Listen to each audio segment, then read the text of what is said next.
Like I said, you can taste the citrus. Doesn't have a very strong hops flavor at all, which was on purpose because I wanted it to be like a lighter beer. You know, it's easy to drink, easy to sip on like Mountain Dew. It's pretty full in body. It has, I tried to carbonate it a lot so it would taste kind of like a soda pop as you were drinking it. And you can also control the carbonation levels with the amount of priming sugar you add. But it's pretty good. As you can see, the color turned out very nice.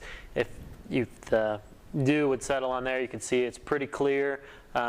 Clarity is something that can be difficult to gain with extract brewing, but there's some things you can do to help with that as well.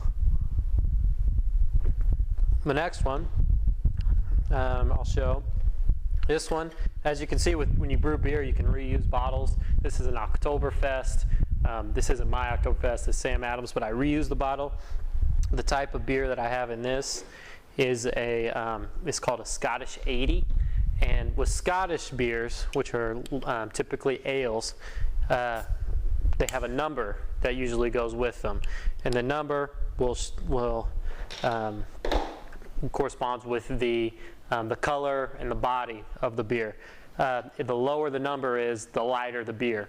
That comes from a long time ago. They had a tax on the beer, and so like the heavier the beer was, the higher the tax would be, so it would actually be more expensive. So Scottish 60 would be very light because it would have been cheaper, so the 60 means like 60 shillings. Where Scottish 80 would be darker, Scottish 90 would be darker and heavier, and then, you know, but that's the highest I've ever seen is a Scottish 90. After you get above that, there's a different classification to it. But as you can see with the Scottish 80, it's a much darker beer. The clarity of this one, I don't know if you'll be able to see because it's darker, is pretty good. Scottish beer typically will, as opposed to English beer, Scottish beer is more malty based, has a very rich, full malty flavor to it, which is sweeter, whereas English beer typically focuses more on the hops, has a very strong hops profiles. Those are your pale ale, your barley wines, your bitters, your extra special bitter like we're doing today. But well, it's pretty good. Okay, now we have our wort is boiling, and it's time for the first round of hops additions. The recipe for this is we are doing adding 1.5 ounces of Williamette hops, and there's tons of different types of hops that you can add that will add different characters, different types of flavor, bitterness, aroma to your beer. The types we're doing, the first round will be Williamette. The second round are Kent Goldings, which is they're both British style of hops because it's a British type of beer, our English type of beer that it promotes those things. So when you add hops at the beginning of your boil that you let boil for an hour, that will add bitterness to your beer. Most of the flavor and most of the aroma will be boiled off during that hour, but you'll still have the bitterness. So what we do is we add a little bit of beer about 30 minutes into the boil. That'll save a little bit more flavor of the beer, but most of that aroma will be boiled off. But then we'll add hops with only 2 minutes left, and then it will save the aroma from the hops. So that's the advantage of adding hops at different stages in the boiling process. That way we'll still have the smell of the hops at the end, some more flavor if you add in the middle, and the bitterness if you add at the beginning. So we'll go ahead and cut it. And the types of hops I'm using here is pellet hops. Hops grow on a vine, and they make kind of like a little flower, but it doesn't have color. They're green. It's kind of like looks like kind of like a pine cone, but it's like a green leafy thing. And you can use a boiling bag to put this on, or I just dump them in because all of the hops will settle down at the end anyway, so it doesn't really matter, and then it won't hurt anything if it's left in it because it's already boiled out. So you just dump them right in, and that's 1 ounce I've added. And then I'll add the other ounce.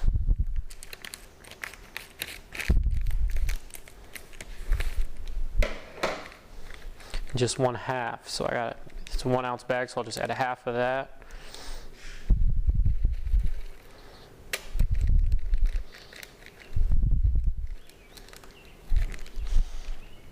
Give them a good stir.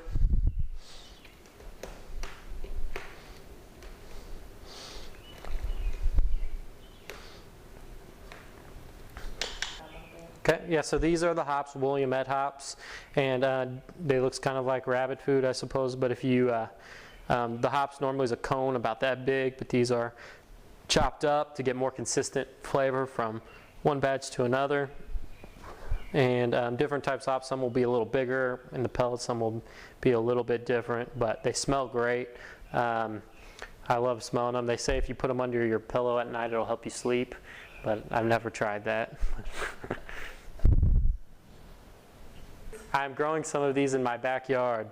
They're just about that tall right now, so maybe the next time there'll be a little bit more to show. But I'm hoping to have fresh hops to add to my beer.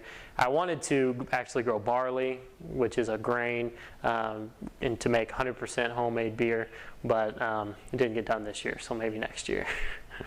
Okay, and it's important to let your beer boil for the malt requires what's called a hot break. You should make sure your beer boils for a minimum of 30 minutes at a really good kind of rolling boil, because what happens is the malt will break down over that course of boiling and produces a more fermentable sugar for the yeast to eat later. If you just poured the malt in loose and didn't boil it, the yeast wouldn't be able to eat it. That's why we boil beer when we brew it, whereas wine, you wouldn't boil your fruit, because the sugar and the fruit and all those things, the yeast can already eat. So that's why it's important to boil your beer before you brew it.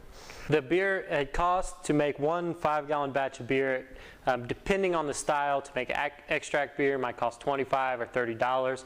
There's some styles that have more malts, they're a heavier, darker beer, or they're high alcohol beer, or use a more expensive style of hops that might cost more, as much as $40 or $50.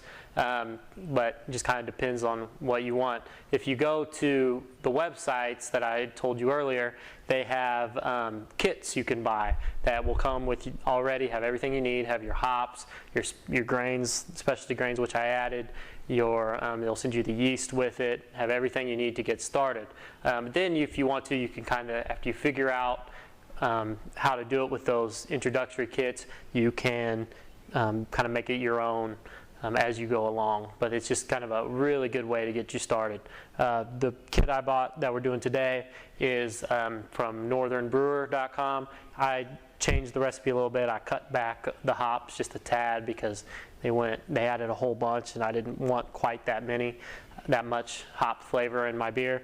So I just added they wanted to add 2 ounces of Willamette, and I added 1.5 ounces. But it's up to you to brew, and then you can kind of figure out what you like and what you want out of your beer, and then make it your own. That's part of the fun in doing it, it's making it your own.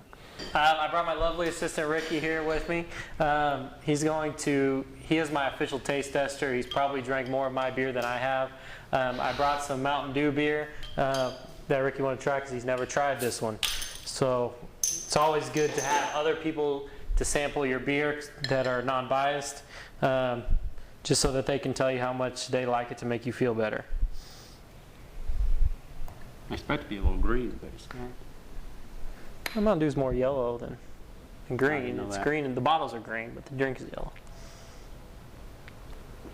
It's really good. It's good? I thought you were getting a little too cute at first, making It's Mountain good Dew though, beer, isn't but it? it's really good, Yeah. surprisingly.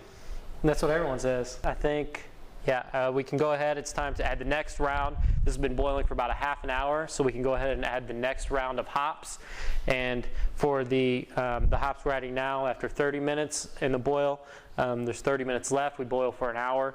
We are going to add the UK Kent Goldings, which is a British style hops. And this will add a lot of flavor to our beer, a little bit of bitterness.